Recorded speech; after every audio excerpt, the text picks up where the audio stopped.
मंच पर उपस्थित भारतीय जनता पार्टी के राष्ट्रीय महासचिव श्रीमान अरुण सिंह जी, भारतीय जनता पार्टी के राष्ट्रीय उपाध्यक्ष श्रीमान श्याम जाजू जी, डॉक्टर श्यामा प्रसाद मुखर्जी शोध संस्थान के डायरेक्टर और मेरे मित्र श्रीमान अनिर्बाण गांगुली जी, और आज इस मावलंकर सभागृह के अंदर आए हुए प्यारे भाइयों और बहनों, आज ट्रिपल तलाक ये विषय पर मेरे विचार रखने के लिए मैं आप सबके सामने उपस्थित हुआ हूं। ट्रिपल तलाक पर कई बार कई फोरम में मेरा बोलना हुआ है, मगर आज तक ट्रिपल तलाक की कुप्रथा पर बोला, थोड़े समय पहले ट्रिपल तलाक ऑर्डिनेंस और विधेयक पर बोला, मगर आज बहुत अच्छा लगा रहा है कि ट्रिपल तलाक कानून पर मैं बोल रहा हूं, क्योंकि ये कानून आज पारित हो गया है। कानून ट्रिपल तलाक ये सर्वविदित है कि इस देश की करोड़ों मुस्लिम महिलाओं के लिए एक दुस्वप्न जैसी ये प्रथा थी। उनको अपने अधिकारों से वंचित रखने की प्रथा थी। मानव के नाते ईश्वर दत्त प्रभु ने जो उनको समानता का अधिकार दिया है, उससे दूर रखने वाली ये प्रथा थी, ये कुप्रथा थी। इसमें किसी के मन में संदेह नहीं। जो ट्रिपल तलाक के पक्ष में खड़े हैं उनके मन में भी संदेह नहीं है, और ट्रिपल तलाक बिल के कानून के विरोध में खड़े हैं उनके मन में भी संदेह नहीं। मैं विरोध शब्द का जब प्रयोग करता हूं तब मैं थोड़ी स्पष्टता करना चाहता हूं कि ट्रिपल तलाक कानून का कई राजनीतिक दलों ने संसद के फ्लोर पर विरोध किया है, मगर मैं मानता हूं कि वो भी अपने मन के अंदर जानते हैं कि कुप्रथा है, इसको जितनी जल्द हटानी चाहिए हटा देनी चाहिए, मगर उनमें वो साहस नहीं। और इसी का कारण था कि ये कुप्रथा इतने सालों तक चली। और मैं कानून के ऊपर आने के पहले, कानून बनाने के कारण और एक कुप्रथा को हटाने के कारण पर आने के पहले थोड़ी पृष्ठभूमि रखना जरूर चाहता हूं कि क्यों इस प्रकार का कानून लाने में इतनी देर लगी, क्यों देश की सर्वोच्च अदालत ने इंटरवीन करना पड़ा। हमारी समाज रचना के अंदर, हमारी राजनीतिक क्षेत्र की परिस्थिति के अंदर और हमारे राजनीतिक विचारधारा प्रवाह के अंदर ऐसी क्या चीज थी जो हमें रोकती थी। मैं इस विषय पर आप सबको जरूर बात करना चाहता हूं। कोई भी कुप्रथा हो, कोई भी सामाजिक दूषण हो, उसको जब निर्मूल करते हैं तो समाज में विरोध नहीं होता है, उसका स्वागत होता है। परंतु ट्रिपल तलाक की कुप्रथा को, इस सामाजिक दूषण को, करोड़ों माताओं बहनों को अन्याय करने वाले इस रिवाज को हटाने के लिए इतना विरोध, इतना आंदोलन क्यों हुए? उसके पीछे एक तुष्टीकरण का भाव और तुष्टीकरण की राजनीति जिम्मेदार है। आजादी के पहले ही भारत को टूटते हुए बचाने के लिए तुष्टीकरण की शुरुआत हुई, और वो तुष्टीकरण ही भारत को टूटने का कारण बना। और आजादी के बाद 60 के दशक के बाद ये तुष्टीकरण धीरे धीरे धीरे धीरे वोट बैंक निर्मित करने का एक जरिया बना। और वोट बैंक के आधार पर अपनी सत्ता को बचा रखना, वोट बैंक के आधार पर दूसरी बार सत्ता पर आना, सालों साल सत्ता पर आना, इसकी आदत जैसे कुछ राजनीतिक पार्टियों को पड़ गई और इसी के कारण ऐसी कुप्रथाएं चलती रही। ये तुष्टीकरण की पॉलिटिक्स, तुष्टीकरण की राजनीति, वोट बैंक की राजनीति ने इस देश का कई दृष्टि से नुकसान किया। ट्रिपल तलाक तो उसका एक उदाहरण है। इस देश के सम विकास के आड़े भी ये तुष्टीकरण की राजनीति आई है। इस देश के सामाजिक समरसता के आड़े भी तुष्टीकरण की राजनीति आई है। इस देश के हर नागरिक के अंदर, अपने मन के अंदर देश को उत्कृष्ट स्थान पर पहुंचाने की, देशभक्ति जगाने के बीच में भी ये तुष्टीकरण की राजनीति आई है। और ये तुष्टीकरण की राजनीति ही है जो इतने साल तक ये कुप्रथा को भारत के लोगों पर थोपा गया। इसके पक्ष में बात करने वाले कई सारे तर्क देते हैं। मैं एक एक करके उस तर्क के बारे में भी बताऊंगा, मगर उसका मूल कारण है वोट बैंक की राजनीति और शॉर्टकट लेकर सत्ता प्राप्त करने की पॉलिटिक्स। जब आप पूरे समाज का विकास की कल्पना लेकर जाते हो तब परिश्रम करना पड़ता है, इसके लिए मेहनत करनी पड़ती है, इसके लिए प्लानिंग करना पड़ता है, इसके लिए आपके मन के अंदर संवेदना चाहिए, वोटों की लालच नहीं चाहिए। अब जब जिनके मन में वोटों की लालच है, सत्ता की भूख है, लोगों के लिए संवेदना नहीं है, वो तुष्टीकरण जैसे शॉर्टकट को अपनाते हैं। देश का सर्वस्पर्शीय, सर्वसमावेशक विकास करने के लिए कोई प्रायोरिटी की जरूरत नहीं है। प्रायोरिटी तय है। जो अभाव में जी रहा है, चाहे किसी भी धर्म का हो, जो गरीब है चाहे किसी भी धर्म का हो, जो पिछड़ा है चाहे किसी भी धर्म का हो, विकास की दौड़ में जो पिछड़ गया है उसको ऊपर उठाओ, अपने आप समाज सर्वस्पर्शीय, सर्वसमावेशक विकास के रास्ते पर चल जाएगा। इसके लिए कोई तुष्टीकरण की जरूरत नहीं है। गरीब गरीब होता है, पिछड़ा पिछड़ा होता है, चाहे हिंदू हो, मुसलमान हो, क्रिश्चियन हो, पारसी हो, जैन हो। इसकी गरीबी ही उसको विकास के लाइन में सबसे आगे खड़े रखने के लिए पात्र बना देती है, इसका धर्म नहीं बनाता है। परंतु ये जो राजनीति 60 के दशक के बाद कांग्रेस ने शुरू की और बाकी सब पार्टियों ने धीरे धीरे इसका अनुकरण चालू करा, इसने हमारे देश के राष्ट्र जीवन को भी बड़ा असर पहुंचाया है, हमारे देश के लोकतंत्र को भी बड़ा असर पहुंचाया है, हमारे समाज के देश के समाज जीवन को भी बड़ा असर पहुंचाया है और देश के गरीबों के उत्थान को भी बड़ा असर पहुंचाया है। तो मूलतः तो मूल आघात करने की जरूरत है तुष्टीकरण की पॉलिटिक्स पर। और मैं मानता हूं 2014 में इस देश की जनता ने नरेंद्र मोदी के नेतृत्व में भारतीय जनता पार्टी को पूर्ण बहुमत देकर तुष्टीकरण की राजनीति के अंत की शुरुआत की। और बगैर तुष्टीकरण, सम विकास, सर्वस्पर्शीय विकास, सर्वसमावेशक विकास के आधार पर यह सरकार 5 साल चली। इसी लोकतंत्र के दायरे में रहकर चुनाव लड़ा गया और 5 साल के ये सम विकास की थ्योरी को, नरेंद्र मोदी जी की सर्वस्पर्शीय, सर्वसमावेशक विकास की थ्योरी को 2019 में थप्पा लगाकर तुष्टीकरण को हमेशा के लिए देश से मुक्त करने के लिए इस देश की जनता ने दोबारा मैंडेट, और आज दोबारा मैंडेट लेने के बाद नरेंद्र मोदी सरकार केंद्र में आई है और उसी बहुमत के आधार पर ट्रिपल तलाक के दूषण को खत्म करने का काम ये भारतीय जनता पार्टी की नरेंद्र मोदी सरकार ने। दुहाई देते हैं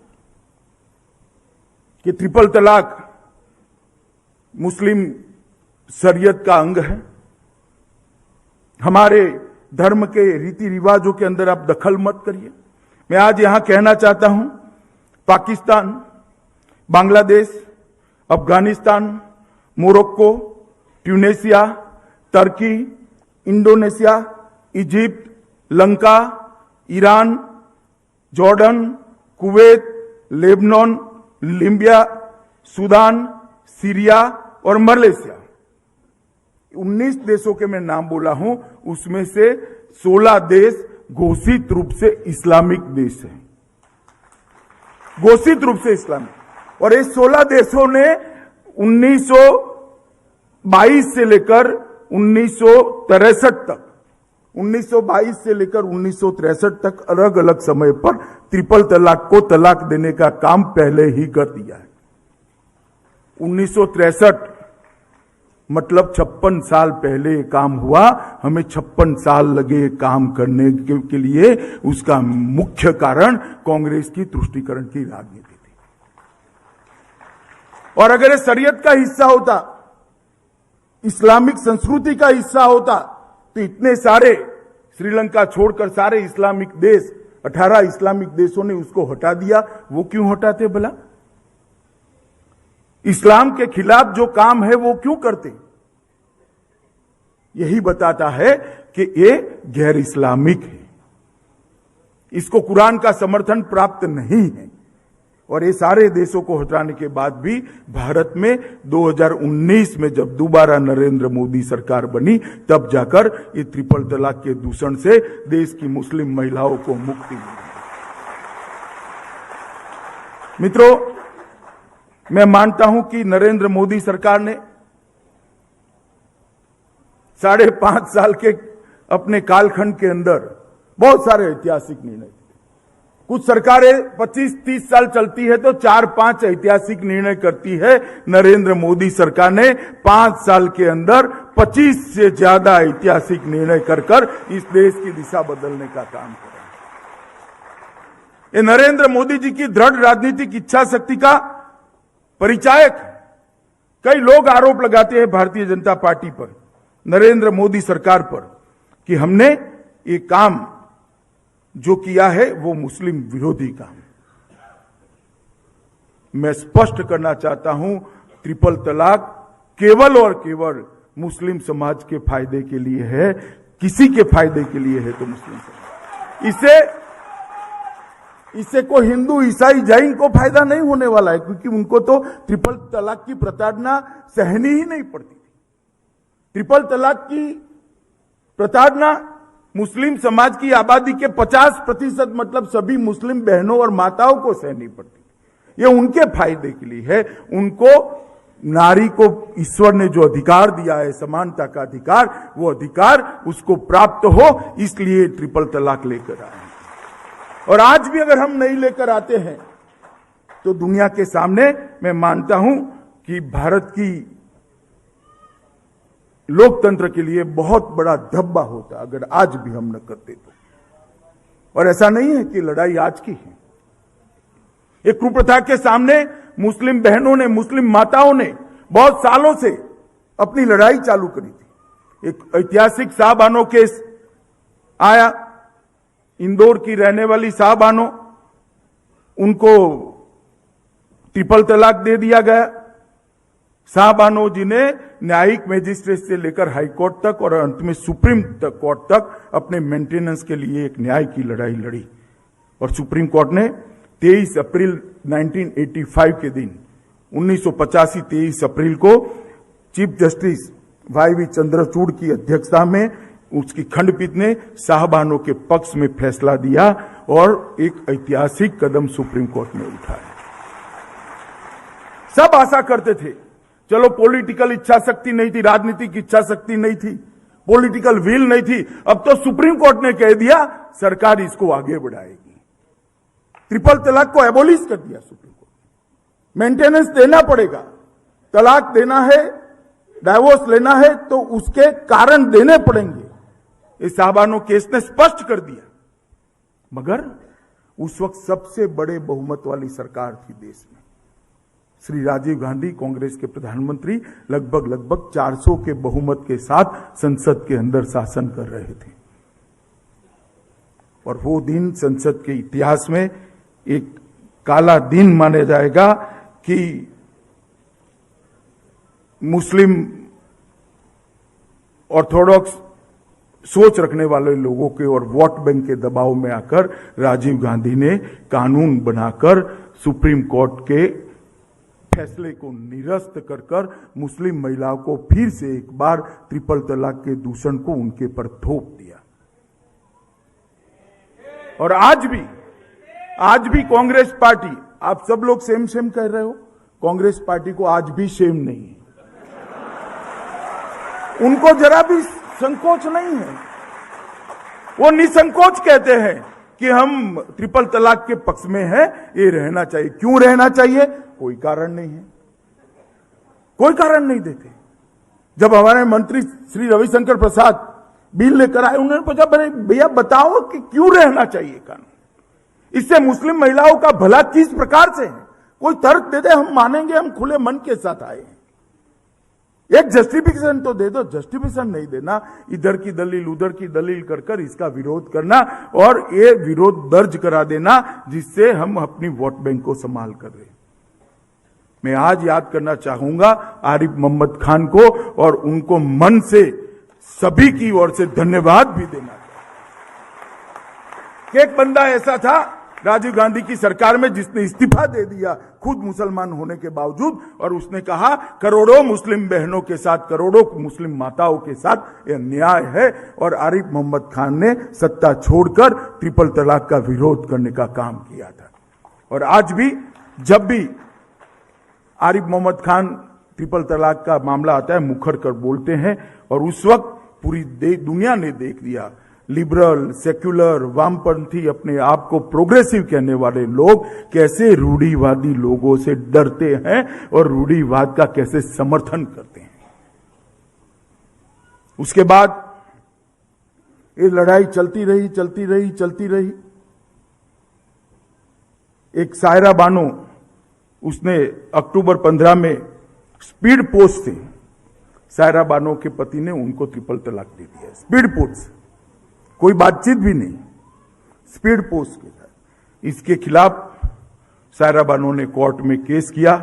चलते ये मामला 2017 में सुप्रीम कोर्ट के पास आया और 3 तलाक के लिए इस पर निर्णय करने के लिए सुप्रीम कोर्ट ने 5 जजों की संवैधानिक खंडपीठ की रचना की। और संवैधानिक खंडपीठ ने 3-2 के बहुमत के साथ ट्रिपल तलाक को गैर इस्लामिक और गैर संवैधानिक घोषित कर फिर से एक बार एक नई शुरुआत करी। सबको लगता था कि इस बार भी सायरा बानो बेचारी लड़ी, संघर्ष करा, झगड़ी, कटमुल्लों का विरोध सहन करना पड़ा, कट्टरवादियों का विरोध सहन करना पड़ा। क्या होगा, इसका क्या फायदा, कौन सरकार करेगी? मगर इस बार परिस्थिति बदली थी। कांग्रेस की सरकार नहीं थी, राजीव गांधी प्रधानमंत्री नहीं थे, भारतीय जनता पार्टी की सरकार थी और नरेंद्र मोदी देश के प्रधानमंत्री बने थे। इस बार तय किया सरकार ने कि हम एक कुप्रथा को हमेशा के लिए समाप्त करेंगे। और उसी वक्त कैबिनेट के अंदर प्रस्ताव हुआ और तलाकुल बिद्दत को हमेशा के लिए समाप्त करने का निर्णय किया गया। मगर रास्ता इतना आसान नहीं था। बिल लेकर मोदी सरकार आई संसद के सामने और बिल के अंदर इसकी प्रस्तावना में बहुत तरीके से उन्होंने लिखा था, क्योंकि प्रस्तावना हम ऐसा मानते हैं कि सब लोग पढ़ते हैं। इसके अंदर किया था, कहा गया कि 5 जजों ने कहा है कि 3 तलाक संविधान के अनुच्छेद 14 का उल्लंघन है, समानता के अधिकार का उल्लंघन है। नरीमान और श्री ललित दोनों ने कहा it is unconstitutional, arbitrary and void. जज कुरियन साहब ने कहा if it is seen in Quran how it can be legal in law. अगर कुरान के अंदर पाप है तो कानून के अंदर कैसे वो सत्य हो सकता है। और अल्टीमेटली 3-2 के बहुमत के साथ ये निर्णय दिया गया कि ट्रिपल तलाक गैर संवैधानिक भी है और गैर कानूनी भी है। ये सारी पृष्ठभूमि रखते हुए बिल लोकसभा में आया। लोकसभा में भारतीय जनता पार्टी की बहुमत था, लोकसभा में पारित हो गया। राज्यसभा के अंदर कांग्रेस का बहुमत था, एक बार वापस भेजा गया। वापस भेजने के बाद, गिराने के बाद फिर से नरेंद्र मोदी सरकार दृढ़ता के साथ ऑर्डिनेंस लेकर आई और ऑर्डिनेंस को फिर से कानून के रूप में रखा। लोकसभा में फिर से पारित हुआ, फिर से राज्यसभा के अंदर बहुमत नहीं था, ये रुक गया। और अध्यादेश को भी कानून में परिवर्तित करने के लिए नहीं करा गया। और उसके बाद दोबारा चुनकर आए, मोदी जी फिर से प्रधानमंत्री बने, फिर से कैबिनेट के अंदर इस अध्यादेश को कानून का स्वरूप देने के लिए विधेयक लेकर आए और राज्यसभा और लोकसभा दोनों ने कानून पारित कर एक कुप्रथा को हमेशा के लिए इसका अंत करने का काम। यही सुप्रीम कोर्ट थी, यही इसके फैसले थे। मगर एक सरकार थी जिसने इसको स्वीकार नहीं किया और एक सरकार देश की जनता ने ऐसी चुनी मोदी जी के नेतृत्व में, इसने कहा कि हम वोट बैंक की राजनीति के अंदर नहीं मानते हैं, करोड़ों मुस्लिम माताओं बहनों को समानता का अधिकार मिलना चाहिए और इसके लिए हम इस ट्रिपल तलाक को खारिज करते हैं। और अल्टीमेटली ये आज पारित किया गया है और आज इसके बारे में मैं आपके सामने आया हूं। जब ट्रिपल तलाक बिल राज्यसभा में, लोकसभा में चर्चा होती थी, मैं दोनों चर्चाओं के अंदर पूरा समय लोकसभा और राज्यसभा में बैठा।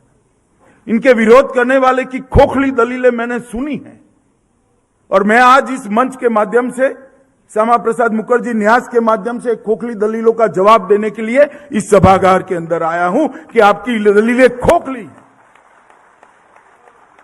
सबसे पहले उन्होंने कहा क्रिमिनल नहीं बनाना चाहिए, ये तो सिविल लॉ है, क्यों इसको क्रिमिनल बना रहे हो।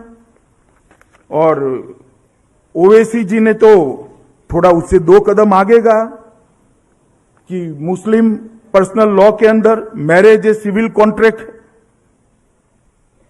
है, सिविल कॉन्ट्रैक्ट को कैसे क्रिमिनल पनिशमेंट में आप कन्वर्ट कर सकते हो। मैं उनको उदाहरण देना चाहता हूं कि बहुत सारे सामाजिक सुधार के कामों को पहले क्रिमिनल किया गया है, क्रिमिनल सजा इसके लिए तय की है और वो कहते थे, इन्होंने ये मामले को पूरा एक कम्युनल रंग देने का भी प्रयास किया कि बाकी सब समाजों में सुधार क्यों नहीं होते, हिंदुओं के रीति रिवाज में सुधार नहीं होते। मैं आज उनको कहना चाहता हूं, इस देश ने सती प्रथा को नाबूद किया, किसी ने इसका विरोध नहीं किया, किसके घृणित कोई कदम नहीं हो सकता। प्रतिबंध लगाया हमने सती प्रथा, कोई नहीं बोला। हमने बाल विवाह पर प्रतिबंध लगाया, कोई नहीं बोला। और बाल विवाह के तहत 2 साल की सजा है, यह भी सामाजिक दूषण को निकालने के लिए का एक कानून है जिसमें बच्ची की उम्र और बच्ची की उम्र तय कर दी गई है कि पति की उम्र 21 से कम नहीं होनी चाहिए और बेटी की उम्र 18 से कम नहीं होनी चाहिए। अगर कोई उल्लंघन करता है तो माता पिता समेत शादी कराने वाले पंडित को भी 2 साल की सजा का प्रावधान किया है। तो ये क्यों करा है भाई? ये सामाजिक सुधार हमने तो स्वीकार कर लिया। एक पत्नी है और दूसरी पत्नी की शादी करोगे तो उसको भी अवैध माना गया, 7 साल की सजा रखी है उसके लिए। यह भी सिविल कानून में क्रिमिनल प्रोविजन किया है। गौरी दहेज सब जानते हैं। मैं हिंदू हूं, मैं कहता हूं कि दहेज और सती प्रथा एक कुरिवाज थे, उसको खत्म करने चाहिए, हमें कोई शर्म नहीं।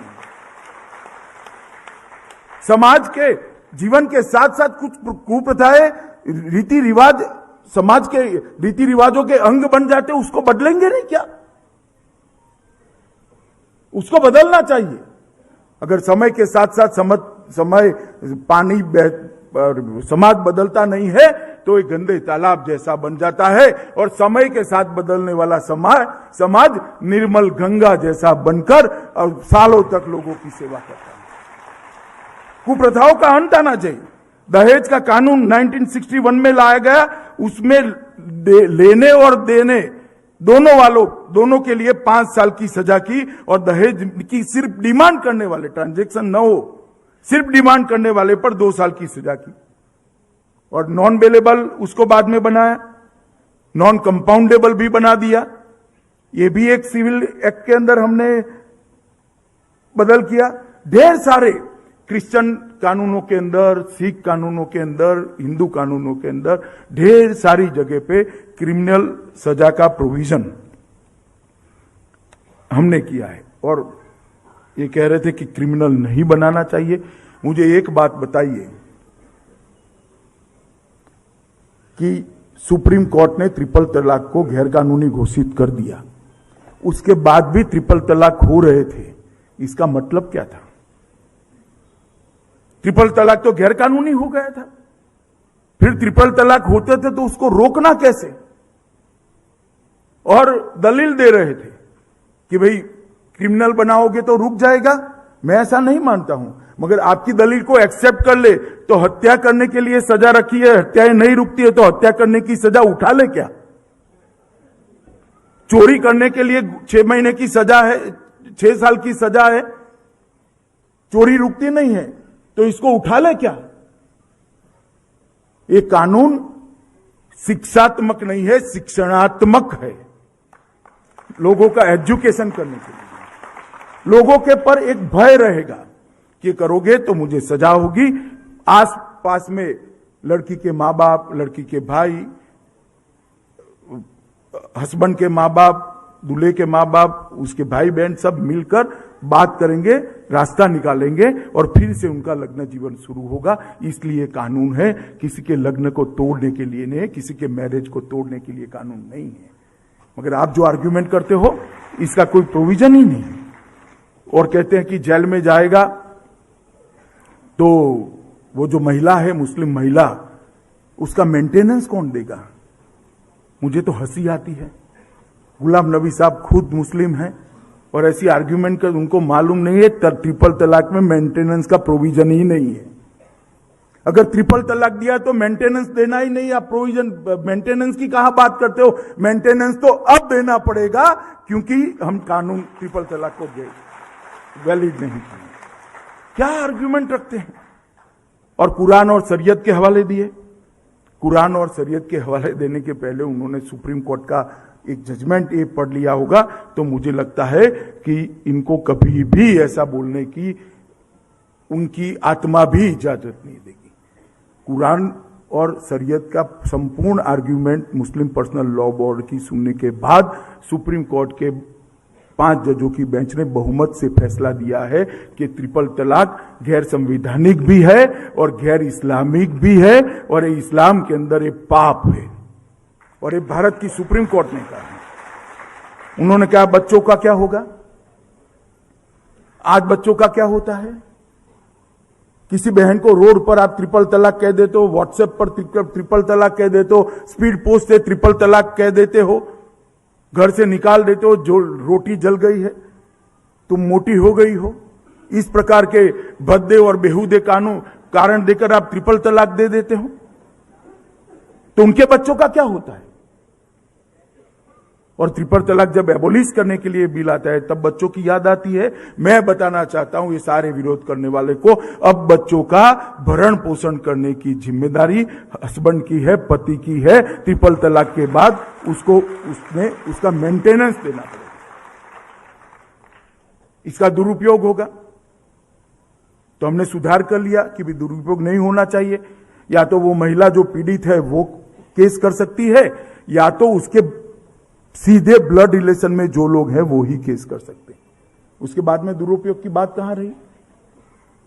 और बेल के लिए भी कहा कि जब तक महिला को सुनवाई नहीं होगी बेल नहीं मिलेगा।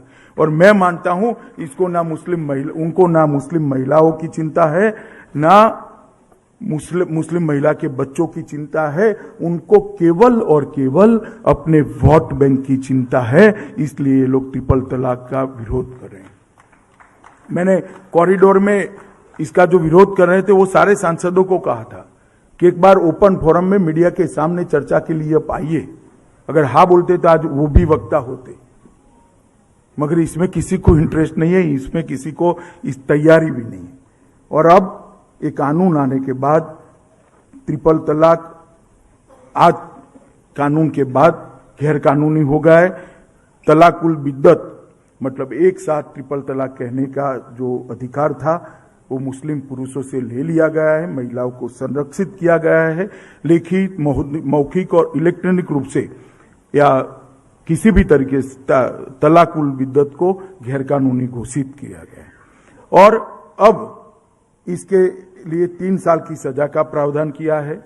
आरोपी व्यक्ति की गिरफ्तारी के बाद तब तक जमानत नहीं मिलेगी जब तक वो महिला का पक्ष कोर्ट सुन नहीं लेती है। एम्पावरमेंट किया है। मुस्लिम महिलाओं का सशक्तिकरण करने का काम ये भारतीय जनता पार्टी की सरकार ने किया है। और आज मैं आपको बताना चाहता हूं, सुप्रीम कोर्ट के कानून के बाद भी लगभग 345 महिलाओं ने मुझे ट्रिपल तलाक किया ऐसी कंप्लेन की थी बिल के आने के बीच में। परंतु ये तो बहुत कम आंकड़ा है। बहुत सारी बहनें बिचारी यहां पर भारत सरकार तक पहुंच नहीं सकती। तो भारत सरकार जो कंप्लेन मिली, मैं उसकी बात करता हूं। एक सर्वे किया गया था, भारतीय मुस्लिम महिला आंदोलन करके एक एनजीओ है, उसने एक सर्वे किया था 2015 में। इनका एक तारण है, इनका एक असेसमेंट उन्होंने जो निकाला वो ये है कि 92.1% मुस्लिम महिलाएं ट्रिपल तलाक से मुक्ति चाहती है। समाज की 92% से ज्यादा मुस्लिम बहनों ने, माताओं ने ट्रिपल तलाक को निकालने के लिए बात करी है। और मैं इस बात से बहुत संतुष्ट भी हूं और मुझे गौरव भी होता है कि जब ट्रिपल तलाक का बिल पारित हुआ, क्योंकि उन लोगों ने डिवीजन मांगा था, मेरा भी एक वोट ये पवित्र कार्य के अंदर मैंने दिया है और मैं ट्रिपल तलाक को एबोलिश करने वाले कानून का मैं हिस्सा हूं। इसका मुझे गौरव है। ये कानून अब किसी भी तरह से नहीं चलना चाहिए था।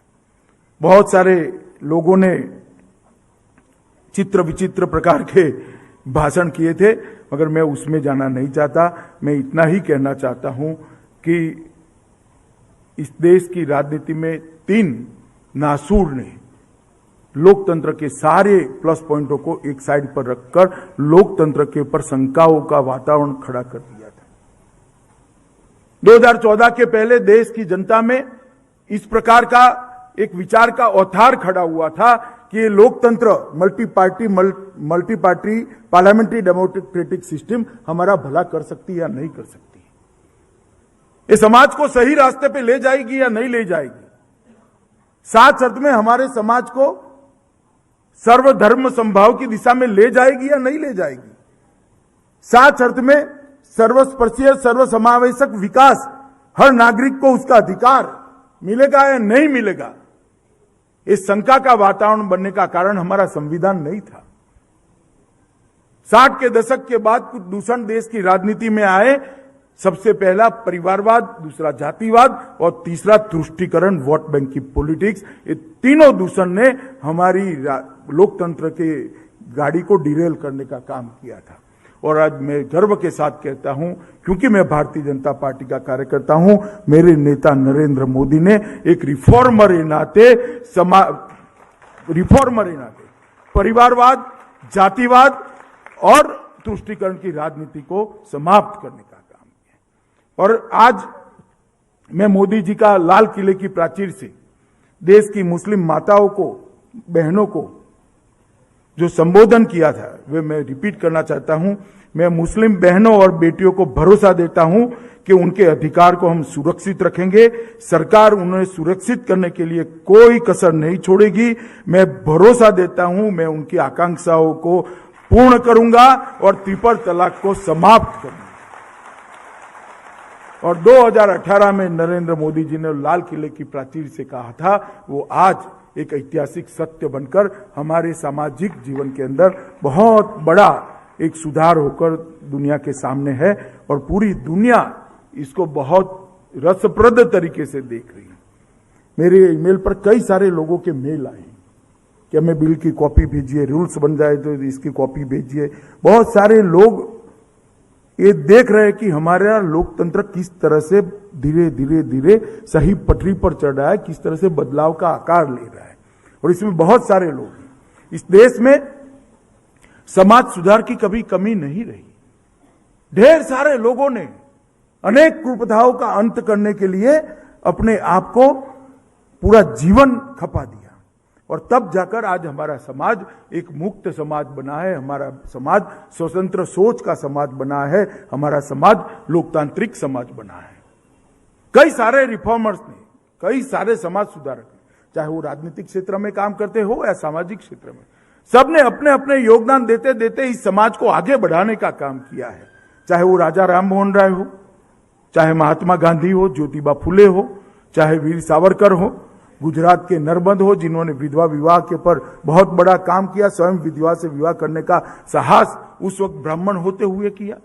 ढेर सारे समाज सुधारकों ने समाज की अनेक कुप्रथाओं, चाहे अस्पृश्यता की हो, चाहे बाल विवाह की हो, चाहे दहेज की हो, चाहे महिला उत्पीड़न की हो, चाहे मंदिर के अंदर दलितों के प्रवेश की हो, ढेर सारी प्रथाओं को, बहुपत्नीत्व की प्रथा हो, इस सबको निर्मूल करने में समाज सुधारकों का बहुत बड़ा योगदान रहा है। और मैं निश्चित रूप से मानता हूं कि श्री नरेंद्र मोदी का नाम भी इस समाज सुधारकों की सूची में ट्रिपल तलाक को एबोलिश करने के बाद आएगा।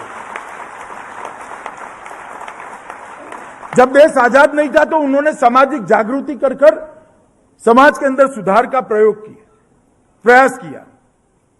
वीर सावरकर, महात्मा गांधी, उन्होंने अस्पृश्यता के लिए कठोर फैसले लिए। ज्योतिबा फुले दलितों के, पिछड़ों के अधिकार के लिए पूरा जीवन लड़ाई लड़े। आंबेडकर जी जब संविधान बनाने का उनको मौका मिला, उन्होंने सारे वर्गों का उत्थान कैसे हो इसके लिए पूरा योगदान दिया। राजा राम मोहन राय ने सामाजिक जागृति फैलाकर, नरबंद ने सामाजिक जागृति फैलाकर ढेर सारी बुराइयों के खिलाफ लड़ाई लड़ी। और नरेंद्र भाई भी जब प्रधानमंत्री बने, संसद की शक्ति का उपयोग कर एक बहुत बड़ी कुप्रथा को, एक कलंक को देश के अंदर से समाप्त करने का काम किया। और मैं मानता हूं कि यात्रा यहां से रुकनी नहीं चाहिए। ये देश तुष्टीकरण के आधार पर नहीं चलना चाहिए, देश जातिवाद के आधार पर नहीं चलना चाहिए, ये देश परिवारवाद के आधार पर नहीं चलना चाहिए, ये देश क्षमताओं के आधार पर चलना चाहिए। जिसके अंदर क्षमता पड़ी है उसको प्लेटफॉर्म मिलना चाहिए और उसको देश का भला करने का मौका मिलना। और देश ऐसे चलना चाहिए जो पीड़ित है, जिसके अधिकारों का हनन होता है, चाहे वो किसी भी जाति का हो, किसी भी धर्म का हो, किसी भी संप्रदाय का हो, उसके हमारे संविधान के तहत संरक्षण मिलना चाहिए। और आज करोड़ों मुस्लिम माताओं बहनों को हमारे संविधान के तहत संरक्षण देने का काम देश के प्रधानमंत्री नरेंद्र मोदी जी ने किया है, भारतीय जनता पार्टी की सरकार ने किया है। और इसलिए मैं इस मंच पर से श्री नरेंद्र मोदी को लाखों लाखों बधाइयां और साधुवाद देना चाहता हूं। उन्होंने दृढ़ राजनीतिक इच्छा शक्ति के साथ 3 बार बिल को वापस लेना पड़ा, बिल गिर गया, फिर भी धीरज गवाए बगैर धीरे धीरे कर कछुए की गति से ये बिल को पारित कर आज कानून में परिवर्तित कर मुस्लिम महिलाओं को समानता का अधिकार देने का काम किया है। और मैं देश के करोड़ों नागरिकों को भी कहना चाहता हूं कि आपका एक वोट देश का भविष्य बनाता है। किसी भावावेश के अंदर किसी जाति को देखकर कोई कम सोच के कारण हमें ये मिल लिए तो इसको वोट दे दे, इस तरह से वोट मत दीजिए। वोट उसी पार्टी को देना चाहिए, वोट उसी नेताओं को देना चाहिए, उसी नेता को देना चाहिए जो देश को एक प्रोग्रेसिव रास्ते पर, प्रगतिशील रास्ते पर आगे ले जाए और देश को दुनिया में सर्वोच्च स्थान पर बिठाने की क्षमता रखता हो, इसी के लिए वोट करना। और ये लोकतंत्र की देन है कि आजादी से आज तक एक कुप्रथा का अंत नहीं होता था। देश की 125 करोड़ की जनता ने नरेंद्र मोदी जी को अधिकार दिया, पूर्ण अधिकार दिया दोनों सदनों के अंदर। इसका परिणाम है कि आज एक कुप्रथा समाप्त हो गई है। और मैं आज इस मंच से देश की करोड़ों मुस्लिम माताओं और बहनों को भी इतने सालों तक आप लोगों को जो तकलीफ सहनी पड़ी, इसका एक नागरिक के नाते क्षमा मांगकर बहुत बहुत बधाई देना चाहता हूं कि आपका आगे का जीवन बहुत शुभ होने वाला है। आपको भी अधिकार है अपने अस्तित्व को जताने का, आपको भी अधिकार है अपने अस्तित्व का पहचान रखने का। आपको भी अधिकार है अदालत के अंदर जाकर कोई आपके साथ अन्याय करता है इसके सामने खड़े रहने का। आपको भी अधिकार है आपके बच्चों के भविष्य के लिए लड़ने का। और ये अधिकार मैं मानता हूं ये ट्रिपल तलाक विधेयक ने दिया है। मैं फिर से एक बार नरेंद्र मोदी जी को बधाई देता हूं और श्यामा प्रसाद मुखर्जी शोध संस्थान को भी बधाई देकर मेरी बात पूर्ण करता हूं कि उन्होंने मुझे एक मंच दिया मेरे विचार आपके सामने रखने के लिए। बहुत बहुत धन्यवाद।